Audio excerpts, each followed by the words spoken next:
You cannot go live with the new financial system unless this is in place. And I've spent hundreds of hours mapping all of this stuff out just for this video.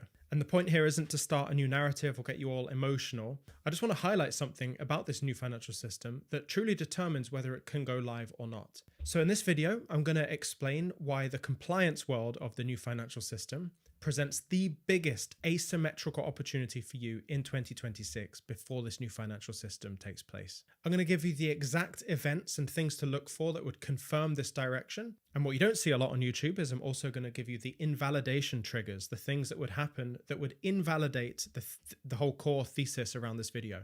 And not only that, I'm going to point you in the direction of some assets, some exposure that you can have to this compliance world that I see presenting a huge opportunity pre-new financial system. I'll speak for you here, but I think what you want is you want to know actually what's happening. And as a result of that information, you can determine where the opportunities are. Because you've seen over the last 5 years or so, the assets that you've been invested in haven't really moved, certainly haven't moved versus what everyone has been saying they're going to do. If you're a little bit tired of that and you just want to know what the actual information is and where the opportunities are, this is the video. So we're going to do 3 things to start with. I'm going to explain what compliance means in this whole new system. I'm actually going to give you a validation and invalidation checklist. Then I'll show you specifically what I'm watching in terms of assets in 2026 that ties perfectly along with this thesis. So really this whole category comes down to compliance and control, and they are 2 separate different things. I want to just explain what each one of them is first. Compliance is basically the question of, are you able to do this? Are you allowed to do this? Are you able to make this transaction? In there, you have KYC, you have sanctions, you have AML, even the ability to check to see if the sender has the funds that they want to send. All of that falls within compliance. The control element is asking the question, are you even allowed to do this? And if you are allowed to do this, under what rules are you doing this? So in this video, when I say compliance is moving into money, I mean something very specific. Typically, compliance and control is handled after the payment intent. And so it adds a lot of time to the process, and we will talk about that. What I'm suggesting is that compliance and control will be embedded into the payment itself, therefore reducing the amount of time taken for any transactions and actually increasing the accuracy of those transactions. Now, we've all heard people saying that money is just going to be faster in the future, but I think it's more nuanced than that. I think the future isn't just fast money. I think it's programmable money. And that's a very big difference. And that means the shift from where we are right now isn't just, make payments quicker.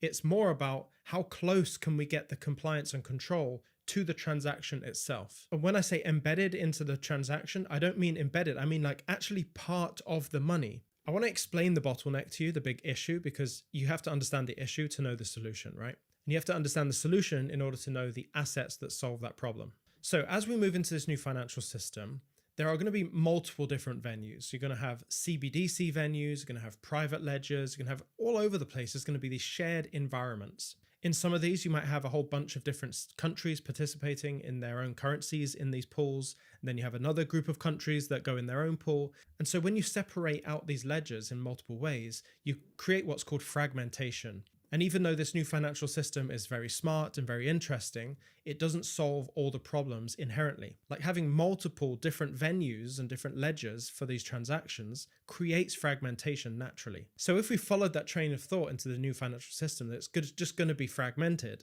Well, if compliance and control is treated separately, every single transaction, it creates a massive amount of friction. Because it goes like this. Let's say you've got 10 different stopping points on one single transaction, let's say. Well, between every step of the process, every part of the journey of that money has to go through its own individual compliance checks. So imagine that transaction as it flows through the whole system, there's just friction endlessly all the way into the end. So it's my thesis that compliance and control will actually come into the money itself and be part of money. And the only way you can really make it part of money is to have programmable money, right? Programmed in such a way where the compliance and control takes place within the money itself. I know it's kind of an abstract thought, but truly think about this. We have fragmentation. It's very slow because of compliance and control. If there's any bottleneck that you can see there, it's that compliance and control is really causing a lot of friction, even in the new financial system. So that is the bottleneck. You have to take away the compliance and control problems, move it into the money,